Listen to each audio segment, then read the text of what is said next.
Rabbi इश्रह ली सदरी वयस्सिर ली अमरी वहलुल उक़दतम मिन लिसानी यफ़क़हू क़ौली। Rabbi अऊज़ु बिका मिन हमज़ाति शयातीन व अऊज़ु बिका रब्बि अन यहज़ुरून। सूरतुल नूह থেকে নিয়ে আমরা দেখেছি রেসালাতের দায়িত্ব।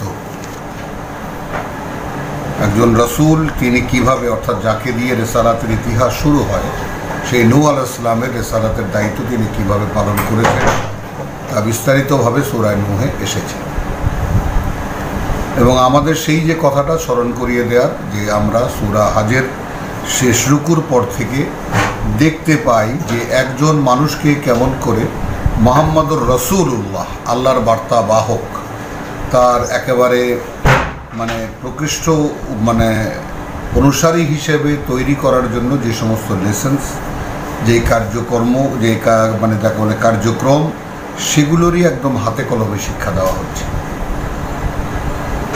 বারবার করে এই জন্যই বলা যে কোরআন পড়ার সময় আসলে কি পড়ছি অনেকেই এটা অনুধাবন করতে পারেন না, বুঝতে পারেন না। পড়েন, যিনি বাংলায় পড়েন তিনি বাংলায় পড়েন, কিন্তু এর সাথে কোনো কানেকশন মেক করতে পারেন না যে তার সাথে এর কী সম্পর্ক। তাহলে সূরা আবাসাতেও আমরা দেখলাম সরাসরি মুহাম্মদ রাসূলুল্লাহকে উদ্দেশ্য করে রেসালাতের যে ব্যাপারটা বললেন আল্লাহ, এবং বললেন আয়াত 36-এ কিয়ামতের দিন যারা পাপিষ্ঠ হবে তাদের অবস্থা কী হবে, সব ছেড়ে শুধু নিজেকে কেমন করে রক্ষা করবে। আবার আসুন সেই কিয়ামতের প্রেক্ষিত, সূরাতুত তাকবীর, ইদা আশ-শামসু কুওয়িরাত, যখন সূর্য গুটিয়ে যাবে, গুটিয়ে নেওয়া হবে বা দেওয়া হবে। ওয়াইদান নুজুমু ইনকাদারাত, আর তারা গ্রহ নক্ষত্রগুলো বিক্ষিপ্ত হয়ে পড়বে। এইবার আসলে যে বিক্ষিপ্ত হয়ে পড়বে তার মানে যেটা আমরা দেখাচ্ছি আপনাদেরকে, সূরা আর রহমানে যে কথা ওয়াদাল মিজান, তো সেখানে তো আমরা শিখেছি তর্জমা, তাই না? রহমান আল্লামাল কোরআন খালাকাল ইনসান আল্লামাহু আল বায়ান আশ-শামসু ওয়াল কমর বেহুসবান, একটা হিসেব অনুসারে চলতে বাধ্য। আয়াত 5, ওয়ান নাজমু ওয়াশ শাজারু ইয়াসজুদান, এবং এখানে সূর্য এলো, চাঁদ এলো এবং নাজম এলো, গ্রহ নক্ষত্র এলো, এবং শাজারু বৃক্ষরাজিও এখানে দেখানো হলো। তো এই যে ব্যাপারগুলো, সেই ব্যাপারগুলো তার মানে হলো যে শামস ওয়াসমা ওয়া রাফাআহা ওয়া ওয়াদা আল মিজান, এবং সেখানে তিনি স্থাপন করেছেন একটা ভারসাম্য। তাহলে এই মহাশূন্যে যত গোলক আমরা দেখতে পাই,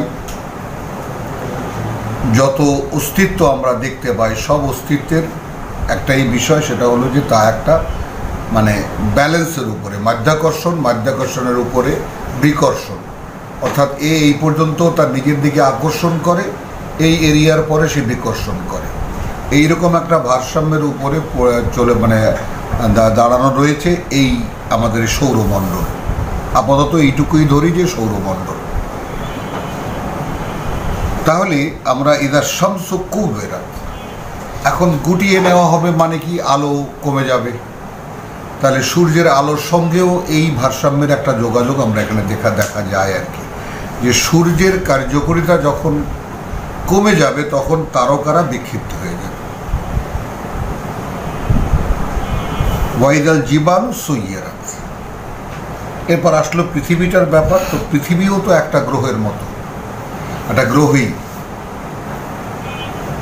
তো তখন এই গ্রহের পরিবর্তন কি হবে, যে এখান থেকে আলগা করে ফেলা হবে পাহাড় পর্বতকে, এবং সেগুলো ছেড়ে দেওয়া হবে শূন্যে, এবং সেগুলো ভাসতে থাকবে। ওয়াইদাল ঈশার উত্তিলাত, একবার এই পৃথিবীর অবস্থা হলো তখন কি হবে? ঈশার 10 মাসের গর্ভবতী উটনি, যেইটা মানে পশুপালক মরুচারীদের কাছে অত্যন্ত আদরের, মানে সবচাইতে দামি একটা জিনিস। ওত্তিলাত, সেটাকে তার অবস্থায় ছেড়ে দেওয়া হবে, অর্থাৎ উপেক্ষিত হবে। তার মানে পৃথিবীর সবচাইতে আকর্ষণীয় জিনিসটার ব্যাপারেও মানুষ কোনো আগ্রহ বোধ করবে না। ওয়াইদাল ওয়াহুশু হুশিরাত, আর যখন সব হিংস্র প্রাণীরা একত্রিত করে ফেলা হবে তাদের। ওয়াইদাল বিহারু সুজ্জিরাত, এটা দেখুন সেই আন্তাক্ষরী, শেষ অক্ষরটা তা চলছে কবিতার মতো। তো ওয়াইদাল ওয়াহুশু হুশিরাত ওয়াইদাল বিহারু সুজ্জিরাত, আর যখন সাগর যখন উথাল পাথাল করবে বা উত্তাল হবে, যে স্থিতির উপরে সাগর মহাসাগর রয়েছে, তাহলে এখন পর্বতমালা তো সাগরের তলায় আছে।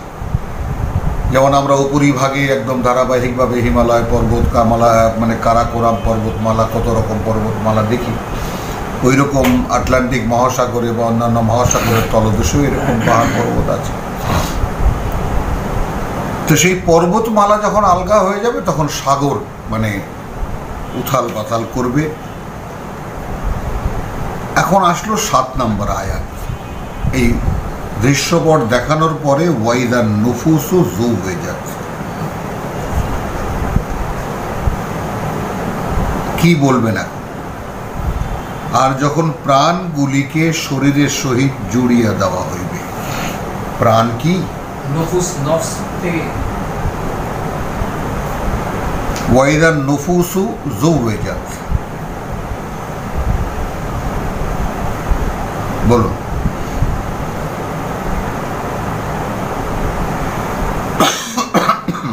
একটু আগে কিয়ামায়, সূরা কিয়ামায়, বেশি দূরে না,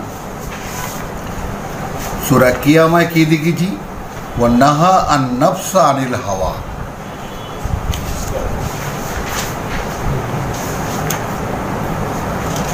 তাই না? ওমান খাফা মাকাম রাব্বিহি ওয়া নাহা আন নাফসা আনিল হাওয়া, নফসকে ধরুন। সূরা কাফে অর্থাৎ 50 নম্বর সূরায় কি দেখেছি? যে ওয়ালাকাদ খালাকনাল ইনসানা ওয়া না'লামু মা তুওয়াসওয়িসু বিহি নফসুহু। তো আমরা এখানে কি মানে নেব নফসের? ইন্নান নাফসা লাআম্মারাতুন, সূরা ইউসুফে আমরা দেখেছি। আবার এখানে আমরা এই সিরিজে দেখেছি লা উকসিমু বিন-নাফসিল লাওয়ামা, আয়াত 2 সূরাতুল কিয়ামা।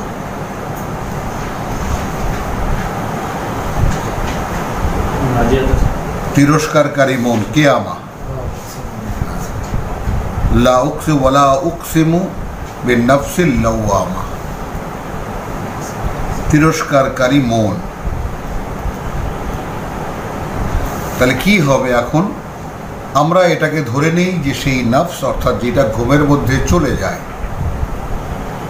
তো সেটাকে আমরা কি বলবো? সেই আয়াত কোথায়?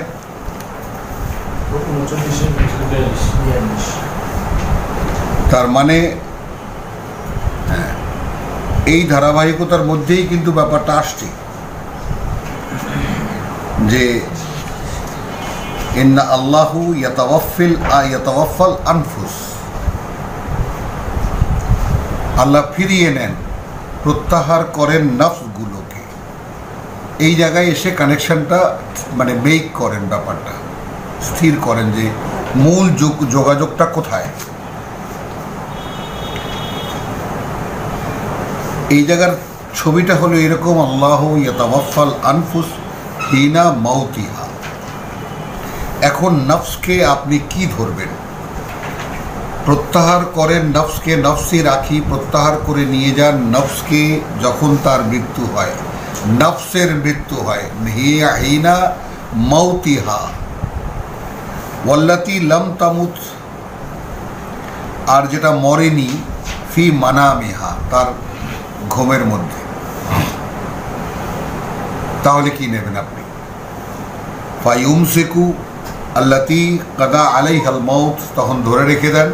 বা রেখে দেন সেটাকে যার উপরে মৃত্যু ধার্য হয়ে গেছে বা রায় হয়ে গেছে, ওয়া ইউরসিলুল উখরা ইলা আজালিন মুসাম্মা, এবং বাকিগুলোকে পাঠিয়ে দেন তার মেয়াদ পূর্ণ করার জন্য। তো এই তো আমরা ঘুম থেকে উঠি।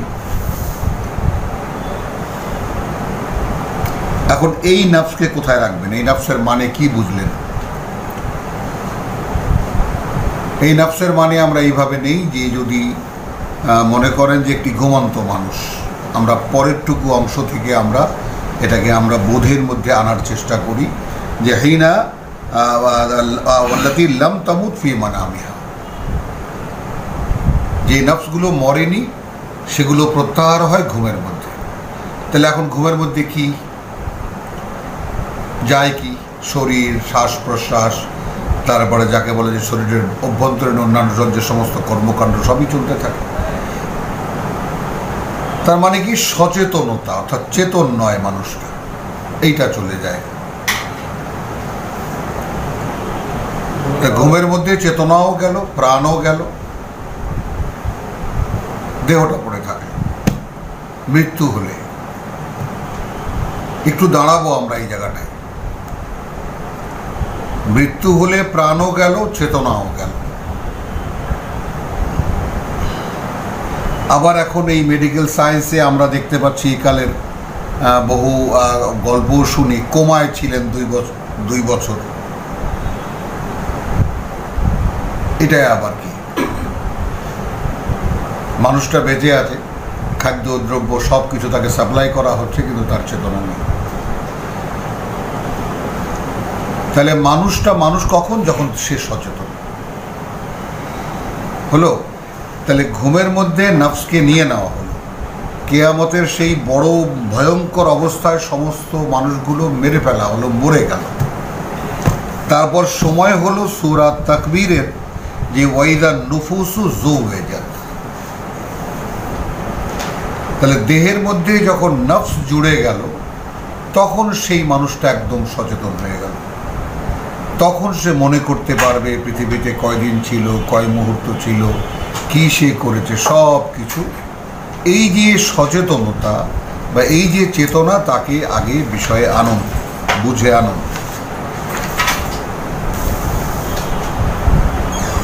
ওয়াইদা নুফুসু যুওয়াজাত। এখন নফুস যখন জুড়ে দেওয়া হলো দেহের সঙ্গে, ওয়াইদাল মাউউদাতু সুইলাত, এখন জীবন্ত প্রথিত মেয়েটিকে জিজ্ঞেস করা হবে যখন, বেআইয়ি যানবিন কুতিলাত, তার মানে এখানে নফসের সঙ্গে বিবেকও জুড়ে দেওয়া হলো। তাহলে কোন সে অপরাধে সে নিহত হয়েছে, তাকে হত্যা করা হয়েছে। ওয়াইদা সুহুফু নুশিরাত, আর যখন সর্বকালের সকল কিতাব উন্মুক্ত হবে। ওয়াইদা সামাউ কুশিতাত, আকাশমণ্ডলের অন্তরাল দূরীভূত হবে। ওয়াইদাল জাহিমু সুইরাত, এবং জাহান্নাম প্রজ্বলিত হবে। ওয়াইদাল জান্নাতু উজলিফাত, আর সেদিনের সেই যাকে বলে যে মানে কি যে ওয়েটিং রুম বা ওয়েটিংয়ের যে অবস্থা কিয়ামতের দিন, সেই জান্নাতকে কাছে নিয়ে আসা হবে। আলিমাত নাফসুন মা আহদারা, জানবে মানুষ কি সে এখানে উপস্থিত করেছে। খেয়াল করুন, এর আগে আমরা বিভিন্নভাবে এই দৃশ্যপট পড়েছি। কি সে ওখানে নিয়ে গেছে, আগে ওখানে কি পাঠিয়েছে, কি পেছনে রেখে আসছে, এটা পড়েছি। তো একদম কিয়ামতের ময়দানে যখন উপস্থিত, এখন যখন নুফুসু যুওয়াজাত, তখন বিবেক শুরু হলো, এবং সেই বিবেকবান মানুষটা তখন দেখতে পাবে এখানেও কিন্তু সেই নফস। তাহলে একাধারে নফস মানে ব্যক্তি, নফস মানে চেতনা। বোঝো তো? আলিমাত নাফসুন মা আহদারা। এখন যদি শুধু চেতনা ধরি, তাও মানে করে, তাও একটা বোধ জাগে, যে চেতনা যখন সচেতন, চেতনা কোথায় থাকে? দেহে থাকে। তো এই যে 14খানা আয়াত একাধারে পড়লাম, 13খানা আয়াতের পরে বুঝিয়ে দেওয়া হলো যে সেই দিন মানুষ বা প্রতিটি ব্যক্তি বা প্রতিটি ইন্ডিভিজুয়াল, প্রতিটি স্বতন্ত্র মানুষ জানবে যে কি সে সেখানে উপস্থিত করেছে। এখানে যদিও তর্জমায় লেখা আছে কি লইয়া সে আসিয়াছে। আলিমাত নাফসুন মা আহদারাত। তাহলে এখন ধরুন এইখানে আমরা বসে আছি, কোরআন তেলাওয়াত করছি, আন্তরিকভাবে এর অনুসরণ, অনুকরণ, এর আনুগত্য এবং এর অনুশীলন করার যে মানসিকতা আমরা রাখি, সেই সাক্ষী সহকারে চলে যাচ্ছে একদম উপরে, খবরটা চলে যাচ্ছে আল্লাহর কাছে। আবার এইগুলো শোনার পরেও আবার আমাদের সারা দিন মানের যে গড় হাজির থাকি আমরা, সেটাও উপরে চলে যাচ্ছে। এবং আমাদের জীবনযাপন এবং আমাদের কর্মকাণ্ড দেখলে কেউ মনে করবে না যে এই লোকদের সঙ্গে কোরআনে কোনো সম্পর্ক আছে। তাহলে আমরা যা জানি বা যা পড়ি, যা অনুশীলন করি, তা প্রকাশ করতে ব্যর্থ হই আমাদের আত্মপ্রকাশে। ফালা উকসুমু বিল খুন্নাসে, তাহলে আমি শপথ করছি, অতএব নয় আমি শপথ করছি, মানে সেই আবর্তনশীল বা লুকিয়ে যাওয়া নক্ষত্র সমূহের, আল জাওয়ারিল কুন্নাসে। একই সঙ্গে দুই আয়াতের তর্জমা, যে আবর্তনশীল ও লুকিয়ে যাওয়া নক্ষত্র সমূহের, ওয়াল্লাইলে ইদা আসা আসা। আর এখন সময়গুলো দেখুন, তার মানে এখানে আপনি মিলিয়ে যদি নেন তাহলে কি হবে? ফালা উকসুমু বিল খুন্নাসিল জাওয়ারিল কুন্নাসে, তারকারা যখন উধাও হয়, মিছিল করে তাদের মিছিল যখন মানে উধাও, মানে যাকে বলে যে পূব আকাশে যখন পশ্চিম আকাশে যখন চলে যেতে থাকে, তখন কি হয়? ওয়াল্লাইলে ইদা আসা আসা, তখন রাত বিদায় হয়।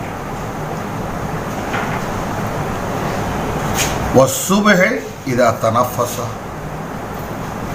আর তখন কি করে? সকাল নিঃশ্বাস নেয়। এই সাহিত্যের কোনো তুলনা পৃথিবীতে কি দিয়ে দেবেন? প্রভাত তখন যেন নিঃশ্বাস নেয়, ঘুম থেকে জেগে ওঠে। ইন্নাহু লাকাউলু রাসূলিন কারীম, এক দৃশ্যপট যা আমাদের কল্পনার বাইরে, কিয়ামতের, যা আমরা দেখি না। আর এক দৃশ্যপট এই যে আমরা সেদিন জানতে পারবো বা বুঝতে পারবো কি আমরা সেখানে উপস্থিত করেছি। অর্থাৎ যেগুলো উপস্থিত করার ছিল তা তো করিনি আদৌ, বরং করেছি সব মানে অন্য কিছু। আর এরপরে দেখানো হচ্ছে শপথ একদম দৃশ্যমান যে আকাশের তারা, সেটা দেখিয়ে বলা হচ্ছে যে মানে সে তারকারা যখন, তারকাদের মিছিল যখন চলে যাবে, সকাল যখন নিঃশ্বাস নেবে, রাত যখন চলে যাবে, সকাল যখন নিঃশ্বাস নেবে, ইন্নাহু লাকাউলু রাসূলিন কারীম। অর্থাৎ এই যে কোরআন তুমি পড়ছো, এ এক মহাসম্মানিত বার্তাবাহকের কথা।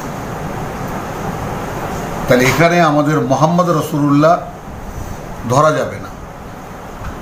বার্তাবাহক মালাইকা, আল্লাহু ইয়াস্তাফি মিনাল মালাইকাতি রুসুলান, তো মিনাল মালাইকাতি রসুলে মালাক রিকুওয়াতিন, কারণ এইটা মানুষের ক্ষেত্রে সম্ভব না। তিনি মহাশক্তির অধিকারী। ইনদা জি আল আরশিল মাকিন, একদম আসনে যিনি মানে আসীন যিনি, তার কাছে অর্থাৎ তাঁর দেওয়া শক্তিতে শক্তিমান।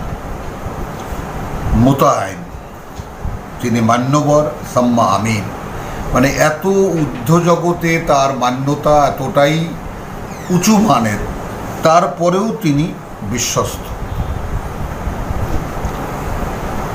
বলুন, তার মানে ঊর্ধ্ব জগতে তার শক্তি, সেটা এক্সপ্লোর্ড, প্রকাশিত। আবার তিনি অন্যান্য যত সৃষ্টি আছে বা ফেরেশতাকুল আছে তাদের মানে তাদের কাছে তিনি মানে মান্যবর একজন। এত কিছু হওয়া সত্ত্বেও তিনি আমিন। আস্থাভাজন বা বিশ্বস্ত।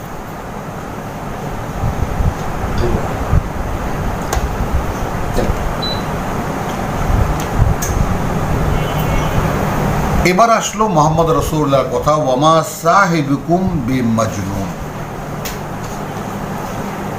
এবং নয় তোমাদের যে বন্ধু সে কোনো মাত্রায় বা কোনো ধরনের কোনো পাগল।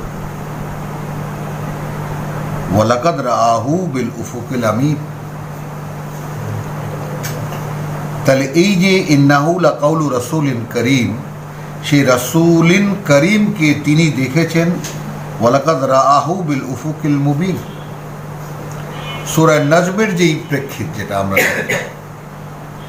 সূরা নজমকে এখানে যে এখন আসে না যে একেবারে এখানে ফালা উকসুমু বিল খুন্নাসে, তাই না, ওয়ান নুজুমে ওয়াইদান নুজুমু ইনকাদারা।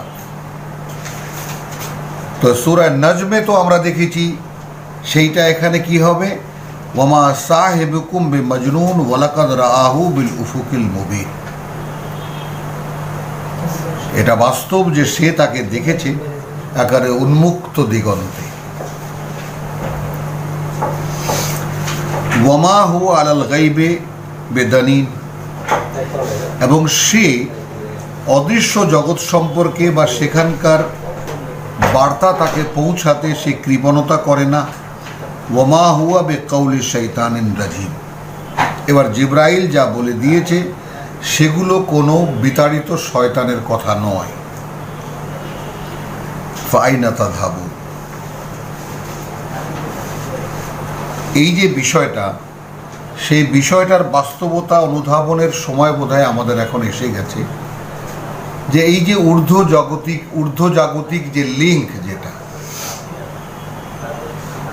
রসুলকে দেখাচ্ছেন আল্লাহ, যে এর সাথে জিবরাইলের যুক্ত হচ্ছেন, এইভাবে ছিল ওইভাবে ছিল, অর্থাৎ তোমাদের কাছে যে বার্তা পৌঁছানো হচ্ছে সেই বার্তা মূল বার্তাবাহক জিবরাইল সে এসে দিচ্ছে মুহাম্মদের কাছে, তিনি তোমাদেরকে বলছেন।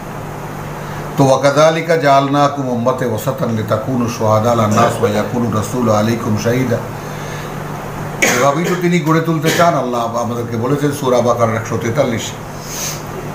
তো সূরা হাজে বলা হচ্ছে যে মানে আল্লাহু ইয়াস্তাফি মিনাল মালাইকাতি রাসূলান ওয়া মিনান নাস, ফেরেশতাদের মধ্যে থেকেও তার বার্তা বহনের জন্য তিনি ফেরেশতাদের মধ্যে মনোনীত করেন, বাছাই করে।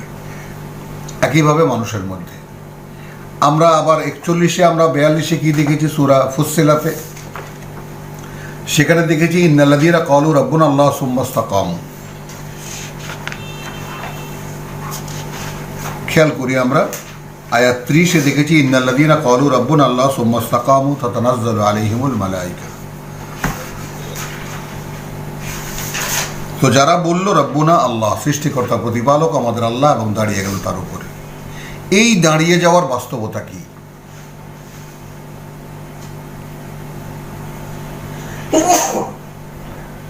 মানে যে রিডিং, ফ্ল্যাট রিডিং বা পড়ার যে ব্যাপারটা আমাদের, একরা পড়া আমরা পড়েছি, এখন এটা নিয়ে তোমরা মনে রাখার চেষ্টা করো, এটা বুঝতে চেষ্টা করো, এটা নিয়ে গবেষণা করো, সে আদেশের কি হবে?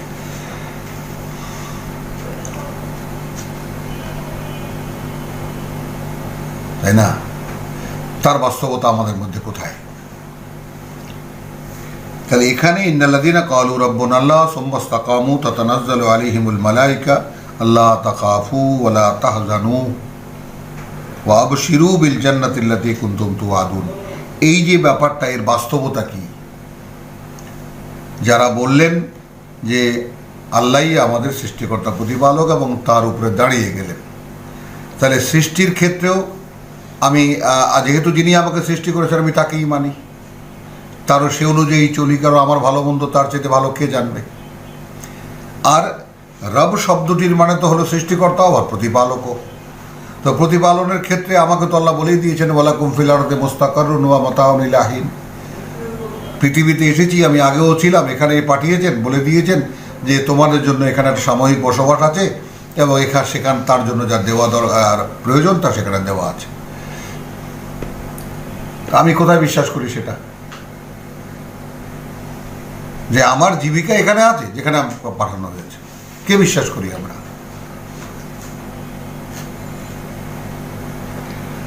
তাহলে যেহেতু বিশ্বাস করি না, দেখুন মানে ফাঁকটা কোথায়, ফাঁকাটা কোথায়, বারবার করে রাব্বুল আলামিন লিঙ্ক জুড়ে দিচ্ছেন যে তোমাদের মোহাম্মদে কোনো পাগল না, এই যে বলছে এর সাথে লিঙ্ক আছে। লিঙ্ক আছে উর্দু জগতের মহাসম্মানিত এক অস্তিত্ব, তাই না, এক পবিত্র অস্তিত্ব, সে এর সাথে যুক্ত, সে একদম কাছে এসে বার্তা দিয়ে যায়। আর আমরা এটা সূরা নাজমে কি দেখেছি, ফাওহা ইলা আবদিহি মা আওহা, কাছে এলেন দুই ধনুকের চাইতেও কম, এবং তারপর ওহী করলেন যা ওহী করার। সেই দৃশ্যপট এখানে এলো আবার, মানে ওর আদি রূপ এটা। তাহলে ইন্নাল্লাযীনা ক্বালু রাব্বুনা আল্লাহ সুম্মা ইসতাকামু, এইটা আমাদের মধ্যে কোথায়? তাহলে সৃষ্টিকর্তা, প্রতিপালক আল্লাহ এবং আমি, এই ব্যাপারে আমার তাহলে তিনটা জিনিস আসলো যে ইন্নাল্লাযীনা ক্বালু রাব্বুনা আল্লাহ, তাহলে রব্বুনা সৃষ্টিকর্তা, প্রতিপালক এবং একমাত্র মান্য আমার আল্লাহ। আবার যদি ওইভাবে বলি তাহলে কি হলো, সৃষ্টিকর্তা প্রতিপালক যিনি, তিনিই আমার একমাত্র মান্য, আল ইলাহ। তখন কি হয়, তাতানাজ্জালু আলাইহিম সুম্মা ইসতাকামু, এবং তাতে অবিচল। এই যে ইস্তেকাম, সিরাতাল মুস্তাকিম, আমাকে রিজু রাখবে, আমাকে অভঙ্গুর রাখবে, অবিচল রাখবে, এবং যে থাকবে এরকম, তার কথা বলা হচ্ছে যে সুম্মা ইসতাকামু তাতানাজ্জালু আলাইহিমুল মালায়েকা। তো এইটা তো কোনো নবীও নয়, রসুলও নয়, তো আমরা সাধারণ মানুষ, যে এইটা করবে তার ব্যাপারে এইটা হবে।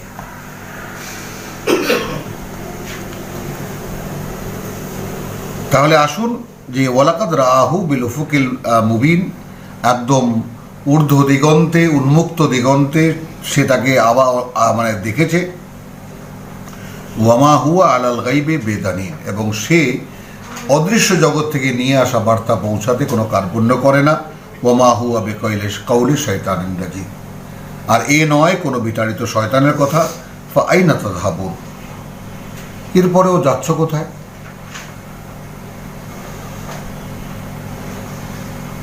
বলুন। ইন হুয়া ইল্লা যিকরুন লিল আলামিন, এ তো আর কিছু নয়, এ তো সারা জগৎবাসীর জন্য পাঠ্য, বিশ্ববাসীর জন্য পাঠ্য। লিমান শাআ মিনকুম, যে চাইবে তোমাদের মধ্যে থেকে, আন ইয়াস্তাকিম, ইয়াস্তাকিম, সে তার নিজেকে সোজা করুক। এখন মুস্তাকিম বলতে কি বুঝবেন? সিরাতাল মুস্তাকিম, সোজা পথ, সঠিক পথ, এই তো বলি আমরা। তাহলে আমরা এখন এখানে ইয়াস্তাকিম কি বলি? আর ইয়াস্তাকিম এখন যে চাইলো, লিমান শাহ, কার, ইন হুয়া ইল্লা যিকরুন লিল আলামিন, লিমান শাহ, এখন তার জন্য যে চাইলো, মিনকুম, তোমাদের মধ্যে থেকে, আন ইয়াস্তাকিম, সে তার নিজেকে সোজা বানাক।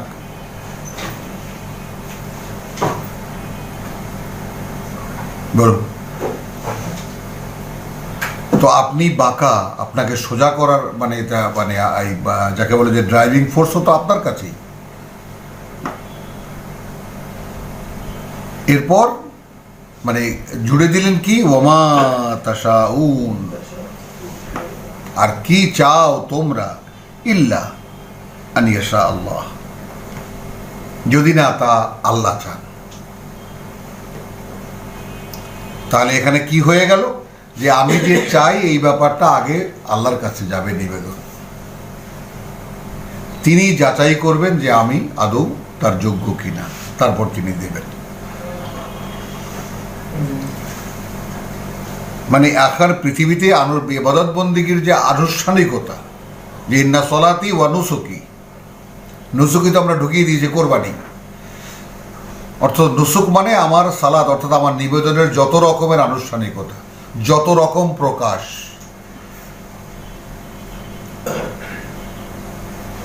তাই না? ইন্না সলাতি ওয়া নুসুকি মাহইয়ায়া, আমার এই বেঁচে থাকা, আমার এই জীবন চর্চা, বা মামাতি, এবং আমার আমার মরে যাওয়া, লিল্লাহি রাব্বিল আলামিন। কোথায় সেই জীবন? মানে জীবন এগুলো তো যেটা বলেছি যে এক সময় ছিল কি, আমরা পড়েছি এগুলো, এটা এরকম, এটা এরকম, এতটা সিরিয়াস আমরা ব্যাপারটা এইভাবে আমরা একদম গ্রাহ্য করে নেইনি ব্যাপারটা। কিন্তু এখন যখন মোটামুটিভাবে কোরআন পড়ার ব্যাপারে কিছুমাত্র অভিজ্ঞতা আমরা অর্জিত হয়েছে, আমরা বুঝতে পারছি যে এটাই আমাদের সাবজেক্ট, এটাই আমাদের একমাত্র অবলম্বন, তো সে অনুযায়ী আমাদের প্রস্তুতি কোথায়? অর্থাৎ এই প্রস্তুতিটা কোথায়? অর্থাৎ পরবর্তী পর্যায়ে চলে যাওয়া, যে জ্ঞান যা লাভ হওয়ার তো হলো, এখন এটাকে এক্সিকিউশনে যাওয়া, এটা নিয়ে এখন বাস্তবে চর্চা করা। তো ওমা তাশাউনা ইল্লা আন ইয়াশা আল্লাহু রাব্বুল আলামিন, আয়াত 29। তো 29 খানা আয়াতে সূরাতুত তাকবীর শেষ হলো। রব্বানা আমান্না বিমা আনজালতা ওয়াত্তাবা'না রাসূল ফাকতুবনা মা'আশ শাহিদিন ওয়া মা আলাইনা ইল্লাল বালাগ ওয়া মা তাওফীকি ইল্লা বিল্লাহ।